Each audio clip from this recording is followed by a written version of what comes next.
Hello' everyone, এনেকৈ ঠাণ্ডাৰ দিনত এখন চাটনি হ'লে ভাতকেইটা খাই কিমান সোৱাদ লাগে নহয় জানো।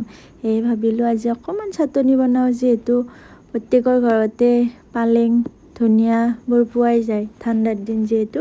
সেয়া ঠিক চাই জ্বালা দি লৈছোঁ, ধনিয়া পাত কেইটামানো দি লৈছোঁ, তাৰপিছত এয়া পালেং শাকো লৈ লৈছোঁ আৰু ইয়াৰ লগত দিম তেতেলী টেঙা দুপাতমান। তাৰপিছত আপোনালোকে সেই জলফাইও দিব পাৰে, তেতেলী সলনি জলফাই দিলেও সোৱাদ হয়। তেতিয়া আৰু কেইটামান জলকীয়া দি দিছোঁ কম হ'ব বুলি। আপোনালোকৰ চাগে দেখি পিনে জিভাৰ পানী পৰিছে নহয় জানো। একো নাই, এদিন এনেদৰে বনাই খাই চাবচোন, বহুত ভাল লাগে। এয়া দেখিছেনে, দেখিবলৈ যিমান ধুনীয়া হৈছে খাবলৈ সিমানেই সোৱাদ হৈছে দেই। মই পিছে ভাতলৈ নৰখিলোৱেই, এনে অকণমান টেষ্ট কৰি চালোঁ, বা কি যে ধুনীয়া হৈছিল খাবলৈ। ভিডিঅ'টো যদি ভাল লাগে লাইক কমেণ্ট শ্বেয়াৰ এটা কৰি দিব দেই। আজিলৈ আহিছোঁ তেন্তে, বাই বাই সকলোকে।